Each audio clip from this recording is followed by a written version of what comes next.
Listen to this. Steven Spielberg sent the script for this movie to NASA, and NASA responded with a 20-page letter begging him to cancel the project. Their argument was that releasing it would be dangerous. "If NASA took the time to write me a 20-page letter, then I knew there must be something going on," Spielberg said. And he was right.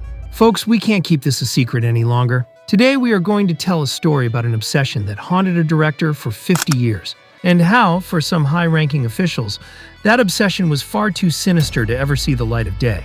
To understand why Disclosure Day is such an important piece of sci-fi cinema and how its production came to be, we must go back in time. Today, Spielberg is the most important living filmmaker, a living legend of cinema and pop culture, who has left his mark on multiple generations. A significant part of that legacy was born from movies that tried to answer a single question: is there life beyond Earth? But for him, aliens were never just an excuse to create a spectacle. They were a deeply personal obsession. It all started in his childhood. One night, when he was barely 6 years old, his father woke him up to show him a meteor shower. The impact was so profound that his father built him a homemade telescope. From then on, Steven spent hours looking at the moons of Jupiter and the rings of Saturn, fascinated by the idea that the universe was simply too immense to be empty. Steven grew up in the 1950s, a time when American culture was swept up in the UFO phenomenon. The boy read about sighting cases, though nothing captivated him quite like the Roswell incident. On July 8, 1947, the United States military reported the capture of a flying saucer,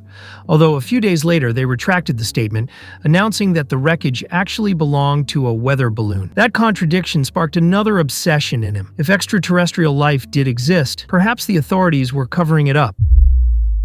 Steven also obsessively watched alien invasion movies, which boomed during the 1950s, like The War of the Worlds. He enjoyed them all, but they didn't delve into actual contact with extraterrestrials. They were portrayed as monsters or invaders, almost never as a profound human mystery. Because of this, he decided to try making one himself. He was already filming short films, but at 17, he felt he needed a larger canvas to express his deep curiosity about the cosmos. Then, his first feature film was born, Firelight.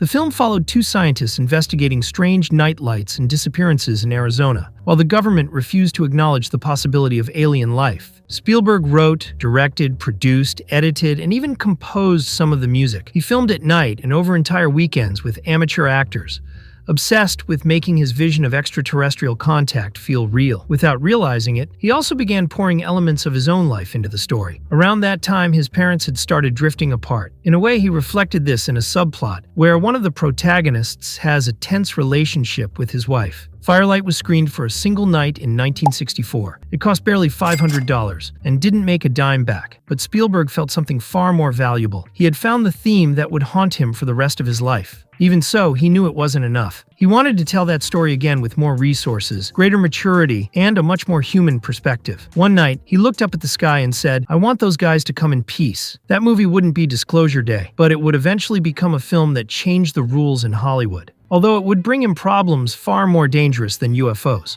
Spielberg would go so far with his obsession that NASA would formally ask him to cancel the project as soon as possible. That project was Close Encounters of the Third Kind. After turning heads with Duel and the Sugarland Express, he became a rising director in Hollywood. He then started pitching another movie about aliens. He wanted to do something completely different from the classic space invasion stories. On the contrary, his intention was to create the definitive film about the UFO phenomenon, blending science fiction, paranoia, and human emotion. To achieve this, Spielberg gathered everything that had obsessed him since childhood. He salvaged ideas from Firelight and took elements from Experiences, a short story he wrote in 1970 about strange lights in the sky. Above all, he began compulsively researching real UFO sighting cases. In this regard, nothing was as decisive as Project Blue Book, an official United States Air Force investigation program that studied over 12,000 cases between 1952 and 1969. Hundreds of these episodes remained unexplained, and for the director, that was enough. The mystery was still wide open. Armed with all this information, Spielberg developed an ambitious project called Watch the Skies, inspired by the final line of The Thing from Another World. In 1973, he signed with Columbia Pictures and commissioned a script from Paul Schrader. But there was a problem. Spielberg was still a relatively unproven director. Studio executives constantly rejected his best ideas. They considered the spaceship sequences too expensive and the conspiratorial elements far too risky. To make matters worse, the initial budget was set at a meager $2.7 million.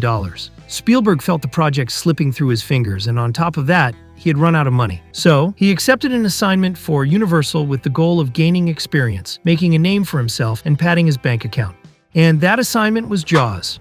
It's worth remembering that it became a box office smash, kicked off the blockbuster era, and catapulted Spielberg into stardom. Now he could make whatever movie he wanted, but he only had eyes for Watch the Skies. This time around, the director was welcomed at Columbia like a god. The executives who had previously doubted him now accepted almost all of his ideas. In fact, they bumped the budget up to $4 million.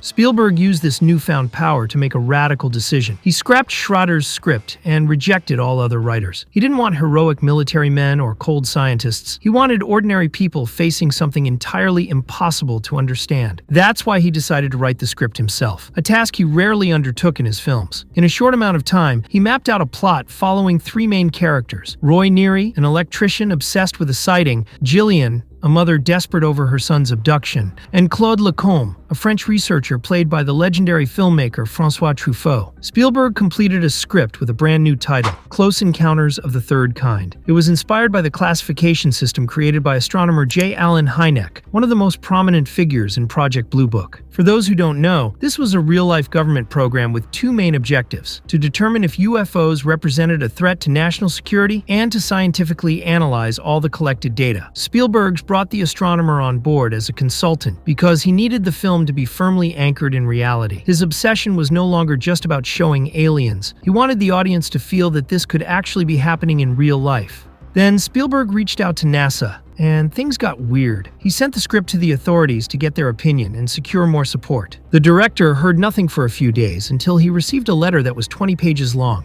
For starters, they refused to collaborate on the film, but their reasoning was unsettling. They claimed that releasing it would be dangerous, as it could generate mass hysteria surrounding UFOs. Years later, he would recall, "If NASA took the time to write me a 20-page letter, then something must be going on." And Spielberg had good reason to be suspicious. During the 1970s, the American public had learned to distrust even their own shadows. The government espionage scandal, dubbed Watergate, and the fallout of the Vietnam War had caused citizens to deeply distrust the authorities. If the government had covered up political corruption, they could just as easily be keeping records of life on other worlds a secret. NASA's letter could have intimidated any other director and destroyed the project, but in Spielberg's case, it only intensified his fascination. He was absolutely hooked. He absorbed that suffocating social climate and decided to incorporate it directly into the movie. Close Encounters of the Third Kind would no longer be just a movie about the UFO phenomenon. It had to become a socio-cultural event. By the time filming began in May 1976, the film's production had escalated to levels rarely seen in Hollywood at the time. For Spielberg, everything had to serve the realism he was striving for, from the performances to the sets. Although nothing worried him quite as much as the special effects. He didn't want to show 1950s-style spaceships. Now they had to feel real, fascinating, mysterious, and even spiritual. Today, that could be easily solved with digital technology, but back then, it was entirely unthinkable. Of course, that minor detail wasn't going to stop him. He hired a team that knew exactly how to squeeze the most out of practical effects, utilizing miniatures, optical photography, and multi-layer compositing. While he gave directions to actors and the crew by day, Spielberg spent his nights rewriting the script. He consulted every single detail with Hynek, the astronomer we mentioned earlier, to ensure he never deviated from the real data resulting from Project Blue Book. But beyond the scientific and speculative elements, he couldn't avoid including details tied to his own life. His parents' divorce never stopped affecting him, and he blamed his father, the very same man who had instilled in him his devotion to the cosmos. He distanced himself from him for decades, channeling that deep resentment directly into the movie. For example, we see this when Roy becomes so utterly obsessed with the sighting that he ends up abandoning his family. Spielberg's deep commitment to Close Encounters of the Third Kind motivated the entire crew, but it deeply worried Columbia Pictures. The director's relentless demands caused the budget to skyrocket. The film ended up costing $19 million. An absolutely monstrous figure for the time. Despite everything, the director never wavered. He had faced the exact same problem with Jaws, and he triumphed in the end. And above all, he was finally achieving the sci-fi movie he had always dreamed of making. But there was still something leaving him deeply uneasy. What if NASA, the government, or some secret organization actually tried to sabotage the film? He remained vigilant every single day on set, but Spielberg's dedication paid off. Close Encounters of the Third Kind premiered on November 16, 1977, and astounded the world. It grossed $306 million and received glowing reviews, but for Spielberg, the true impact lay elsewhere. He had proven that he could turn his personal obsession into a collective experience. UFO devotees loved it, and even the skeptics began looking up at the sky with renewed curiosity. The letter from NASA was never brought up again, at least not publicly, but the director had no doubts. The higher-ups knew something they were desperate to hide. Faced with such massive success, Spielberg could have easily relaxed, but the obsession didn't disappear. He wanted more. He needed more. He had to push further. Not even the movie that cemented his status in Hollywood seemed like enough to answer the questions he had been chasing since he was a little boy. Because of this, he would soon try again, this time from a much more intimate and emotional approach, though it wouldn't be without its own set of problems either. And that is how E.T. the Extra-Terrestrial came to be. Following the success of Close Encounters of the Third Kind, Columbia asked the director for a sequel. At first, he hesitated, feeling that the story was already complete, but something still pulled him toward the same subject, and a new budget could serve to keep feeding his obsession. To find a new idea, Spielberg dove back into the Project Blue Book files. He spent sleepless nights reading until one case struck him in particular, the Kelly Hopkinsville encounter, which occurred in Kentucky in 1955. A family claimed to have been terrorized for hours by small, dark creatures surrounding their farmhouse. The incident was quickly dismissed as a hoax by the Air Force, but the director distrusted them just as much as he did NASA. He thought that perhaps this was just their way of covering up an inconvenient truth. He immediately wrote a treatment, reviving the title Watch the Skies, though he later renamed it Night Skies.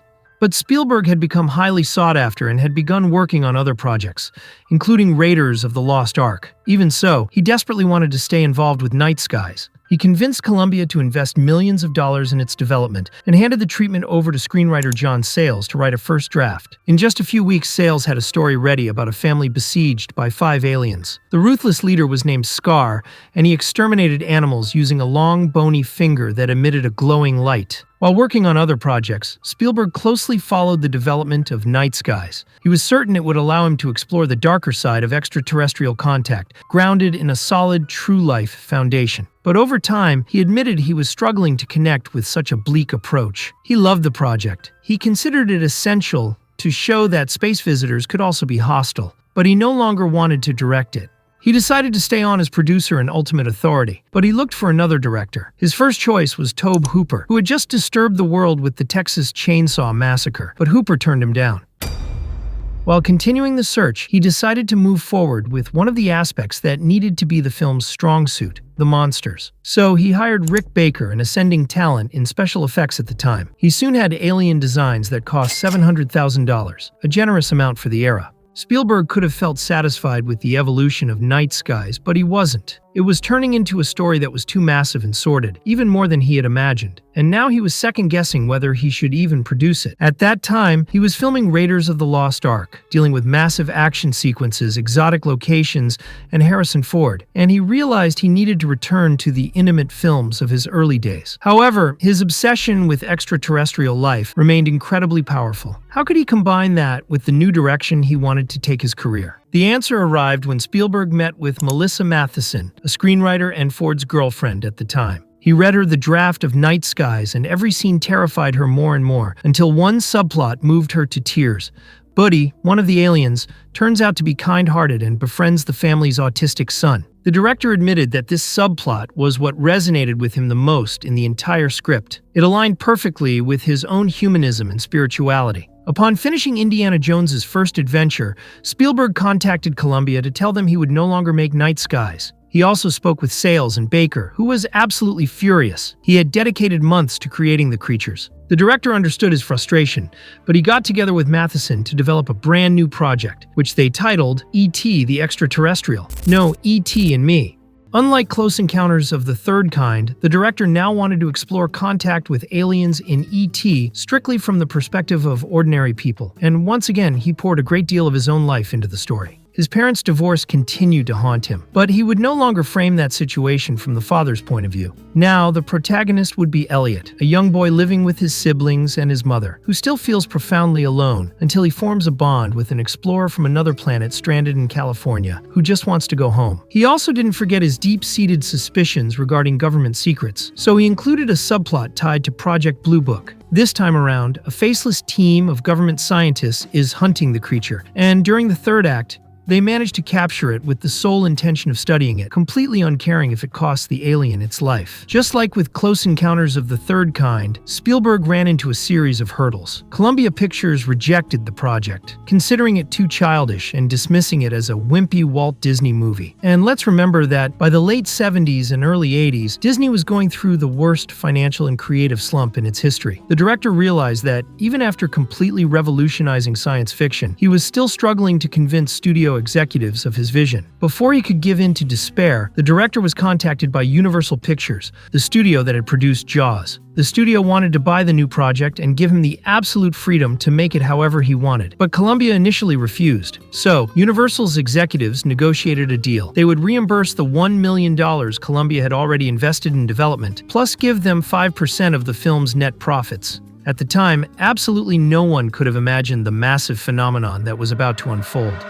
Now safely under the wing of Universal, Spielberg eagerly dove into the production of E.T. and Me. He had a budget of $10 million at his disposal, a standard figure for a Hollywood production, though it didn't bother him, as it was always meant to be a smaller, more intimate film compared to his massive previous blockbusters. To give the story authenticity, he was able to hire a cast of relative unknowns, although some would obviously go on to become incredibly famous, like a young Drew Barrymore. But nothing worried the director quite like the design of the Extra-Terrestrial itself. It shouldn't look anything like the beings from Close Encounters of the Third Kind, but it couldn't look ridiculous either. He needed the creature to look wise, sad, and deeply wrinkled, so he envisioned a bizarre mix of Albert Einstein, the poet Carl Sandburg, and a pug. Since Rick Baker still hated him over the Night Sky's fallout, Spielberg turned to special effects technician Carlo Rambaldi, who had just won an Oscar for his terrifying work on Alien. For the filmmaker, if the creature wasn't expressive and entirely realistic, the movie simply wouldn't work, and his lifelong obsession would suffer a devastating blow. But Rambaldi managed to pull it off using a variety of techniques, ranging from an elaborate animatronic to special suits worn by short-statured actors and a young boy born without legs named Matthew Demerit. Everything was going smoothly with E.T. and Me until Spielberg began to suffer from the very same paranoias of his past. Although the film's tone would be much more tender and far less scientifically rigorous, it still heavily featured the subplot involving shadowy government scientists. What if NASA and the government itself were still watching him? What if this time they attempted something even worse than sabotage? Spielberg remained on high alert, but he tried his best to stay focused on making the movie he so desperately wanted to make. And to pull this off, he set out to keep the production an absolute secret. He loved the project so much that he lived in constant fear of plagiarism from other studios. In fact, they weren't even supposed to know he was making another science fiction movie. He decided to use the working title A Boy's Life during filming, and strictly ordered the cast not to speak to anyone about the plot or the alien.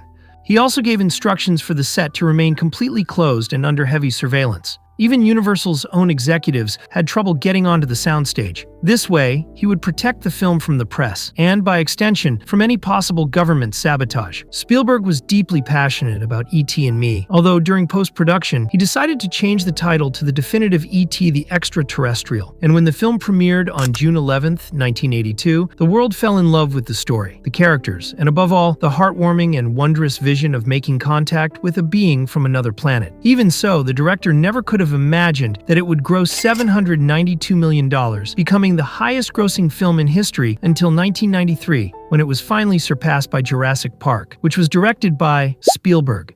The massive impact of E.T. permeated pop culture through all kinds of merchandise, and it even inspired countless knockoffs and parodies. Spielberg actually considered making a sequel at one point, which was going to be titled E.T. 2: Nocturnal Fears. The director didn't forget about Night Skies either. He lifted ideas from that early draft for other iconic films he produced, such as Poltergeist and Gremlins. But even after a monumental hit like E.T., Spielberg still felt that he wasn't quite finished exploring the alien phenomenon. For years, he would continue returning to the subject from different angles, each time darker and more complex, as if he were still desperately searching for the definitive way to tell the story that had been haunting him since childhood. After showing the fascinating and emotional side of extraterrestrial contact, Spielberg spent years distancing himself from that obsession until he returned to it from a completely different perspective. During the 1990s, the director continued to rack up box office hits, won Oscars, and cemented his ultimate legacy in Hollywood. But as he gravitated toward more mature and prestigious filmmaking, the global interest in UFOs exploded once again. Close Encounters of the Third Kind and E.T. were already deeply ingrained in popular culture, while new movies and series revisited the theme, often taking much darker and more conspiratorial approaches. Supposedly true events inspired films like Fire in the Sky. Furthermore, television phenomenons like The X-Files reignited the public's fascination with abductions, government cover-ups, and extraterrestrial life. At the same time, reports of sightings continued to multiply, spreading across TV programs,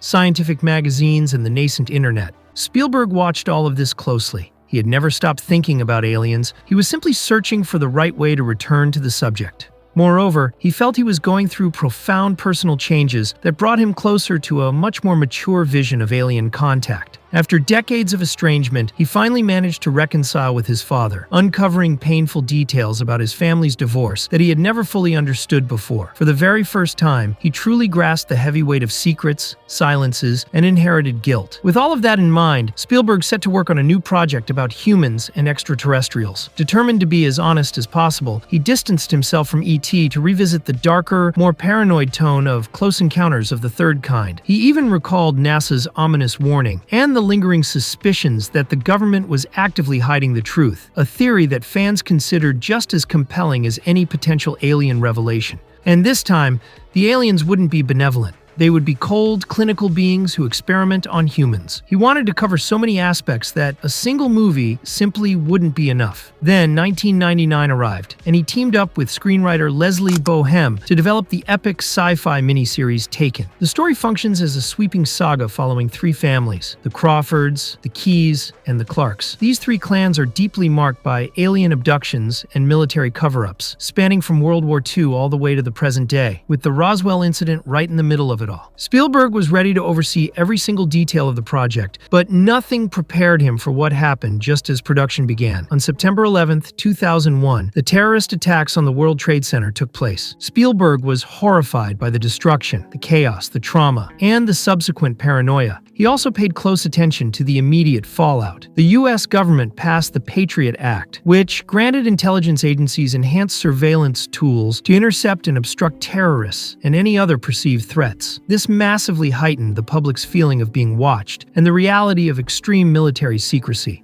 Spielberg knew that part of Taken's plot resonated eerily with the post-9/11 climate, and he soon realized that the audience noticed it too. From its premiere in December 2002, the miniseries received widespread acclaim and won several awards. It didn't just leave an impact because of its gripping science fiction. It reflected the terrifying reality that one's own national security apparatus could be far more frightening than any entity from outer space. Even though he had secured another massive hit, Spielberg felt he was still far from creating his definitive film about alien contact. 9/11 had only amplified the fear he had been carrying for decades. Now, no corner of the United States felt safe, and the government could easily be hiding sensitive information. He knew the entire country felt this way, and he decided to capture that collective trauma in a movie featuring extraterrestrials who no longer come in peace. In a way, he now connected far more with the dark essence of Night Skies than with E.T. Everything aligned when Tom Cruise, whom he had worked with on Minority Report, proposed making a new adaptation of War of the Worlds. Spielberg fondly remembered the 1950s film, but he didn't want to do something similar, nor did he want to make a strictly faithful adaptation of H.G. Wells' original novel. Because of this, he called upon screenwriter David Koepp, his collaborator on Jurassic Park. Together, they devised a story set in the present day,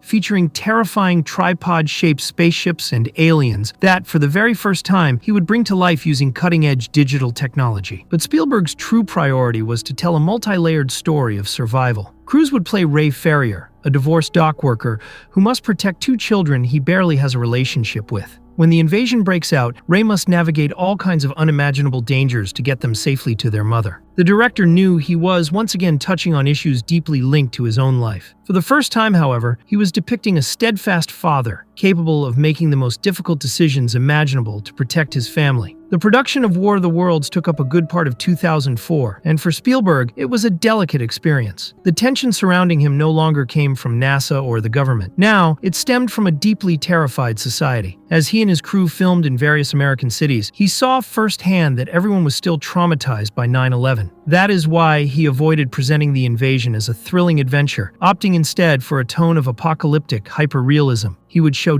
devastating explosions, characters covered in ash, fleeing crowds, mass disappearances, collapsing infrastructure, and he didn't forget the role of the authorities either. In his previous works, scientists and law enforcement always tried to study or exert some kind of control over the aliens. But now their sparse intervention shows them completely disoriented and utterly incapable of containing the monsters from space. War of the Worlds cost $132 million and grossed an impressive $603 million. The audience felt transported into this harrowing odyssey of destruction, though they also clearly noticed the unsettling parallels with 9/11. Furthermore, many were genuinely surprised by how the director had chosen to portray truly malevolent extraterrestrials. Following this umpteenth triumph with the theme that so deeply obsessed him, Spielberg could have finally felt satisfied until he asked himself two pivotal questions. What would happen if the alien invaders actually won?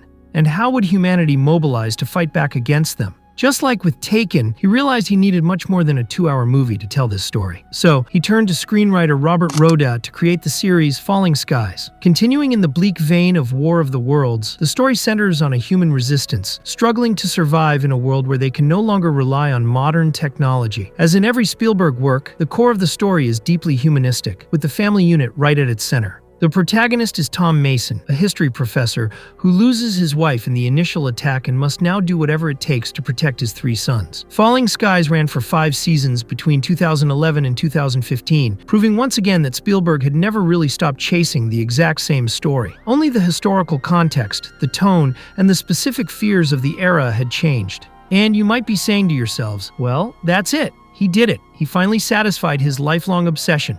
But no. After decades of returning to the theme over and over again, the filmmaker still didn't feel he had made enough contact with the great beyond. That is, until he finally found a project that seemed to bring all of these different creative eras together into one single movie. Over the decades, Steven Spielberg had become a living legend. He had the power to make practically any movie he wanted, and yet he never stopped returning to Extra-Terrestrials. Although he wasn't always in the director's chair anymore, he kept orbiting the subject as if he were still searching for something. He executive produced the Transformers franchise and Cowboys and Aliens, which blended westerns with science fiction, as well as J.J. Abrams' Super 8, a project with the very essence of Close Encounters of the Third Kind and E.T. He even made a voice cameo in the comedy Paul, where it's jokingly revealed that he was actually advised by the titular wisecracking alien during the making of E.T. But Spielberg still felt there was one last movie missing from his filmography. He had already shown us tender-hearted aliens, destructive invaders, government conspiracies, and spiritual encounters. So he began to ask himself, what was the one angle he hadn't fully explored yet? The answer arrived on December 16, 2017, when he read a groundbreaking article in the New York Times titled "Glowing Auras and Black Money: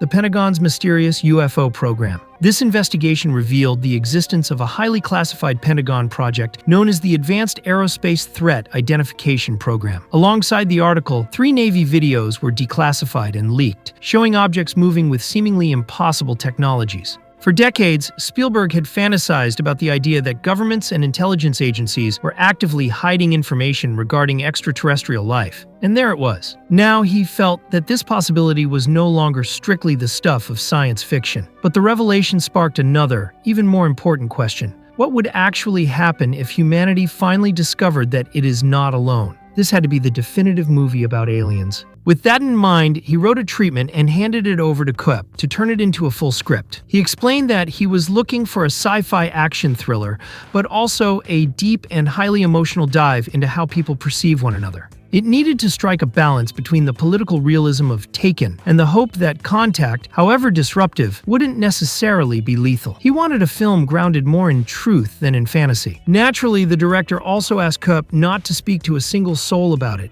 It had to be kept in absolute secrecy. Even so, by April 2024, details began to leak to the press. Suddenly, the entire world was talking about his upcoming UFO cinematic event. The incredible cast the director was assembling also quickly came to light, led by Emily Blunt, Josh O'Connor, and Colin Firth. Just like in the days of E.T., filming took place under strict non-disclosure agreements to prevent any details about the sets, the plot, or anything else from leaking. Even though he was already an absolute authority in his own right, the director once again felt that perhaps this time NASA or the government would try to sabotage him. But as we're going to see in a moment, the attitude of the higher-ups would be entirely different now. Spielberg wrapped production on his new Alien opus in May 2025, and on December 16th, exactly 8 years after that, the New York Times article, he announced the title of the enigmatic project, Disclosure Day.